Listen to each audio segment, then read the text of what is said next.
দরদ দেখার পর একটাই কথা জাস্ট আমার বলতে ইচ্ছা করছে, অনবদ্য শাকিব খান এবং অনবদ্য শাকিব খানের অভিনয় এবং শাকিব খান নিজেকে প্রতিনিয়ত যে ইমপ্রুভ করছে তার অভিনয়কে নিয়ে, সেটা সত্যি বলতে হ্যাটস অফ শাকিব ভাইয়া।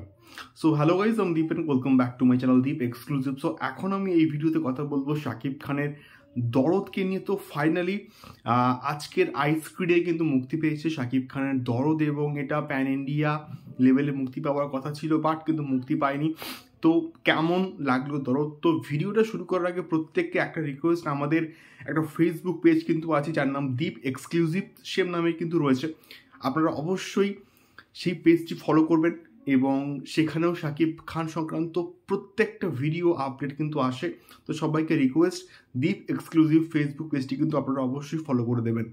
তো এখন আমি এই ভিডিওতে কথা বলবো দরদকে নিয়ে। সো দরদের গল্পটা প্রচণ্ড কিন্তু ইন্টারেস্টিং এবং প্রচুর কিন্তু টুইস্ট অ্যান্ড টার্নস কিন্তু রয়েছে।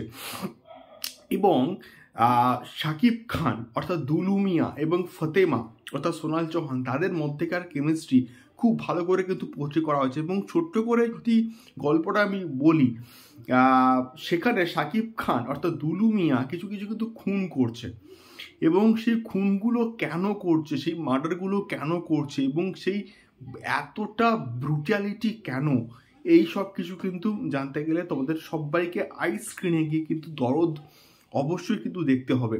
তো এখানে আমি কিছু কিছু দৃশ্যের কথা বলবো।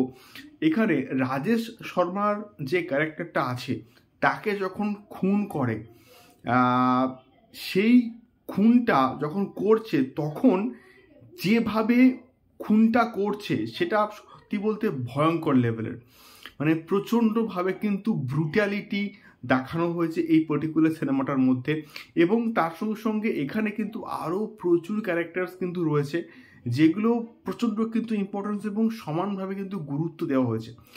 দ্বিতীয়ত হচ্ছে গল্পটার মধ্যে কিন্তু প্রচুর টুইস্ট অ্যান্ড টার্নস কিন্তু রয়েছে এবং একদম সবার লাস্টে তোমরা কিন্তু মানে বুঝতে পারবে যে শাকিব খান হ্যালুসিনেট করছে।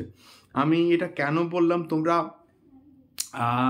নিশ্চয়ই যারা দেখে ফেলেছো তারা কিন্তু বুঝতে পারছো, বাট স্টিল আমি এটা এক্সপ্লেন কিন্তু করবো না যে কেন আমি এটা বললাম। তৃতীয়ত হচ্ছে শাকিব খানের অভিনয়।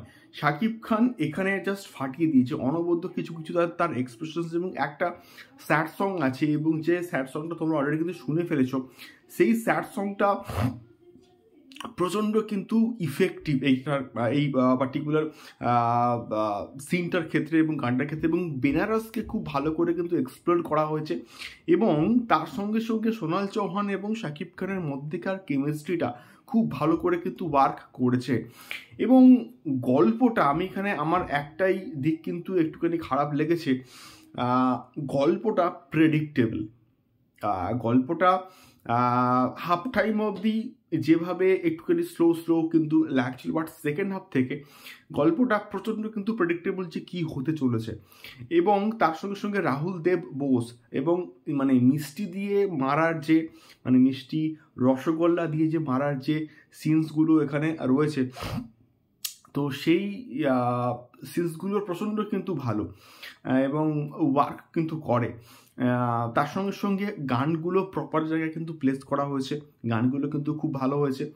তো সব মিলিয়ে ইটস আ ডিসেন্ট ওয়াচ এবং বাংলাদেশে এইরকম কাজ এর আগে কিন্তু হয়নি এবং শাকিব খান একটা নতুনভাবে কিন্তু শুরু করলো, এটুকুই আমি কিন্তু বলবো। আপনাদের কেমন লেগেছে ধরো, যারা দেখেছেন অবশ্যই কিন্তু কমেন্ট বক্সে কমেন্ট করে শেয়ার করতে পারেন। দেখা হচ্ছে পরবর্তী ভিডিওতে। টাটা।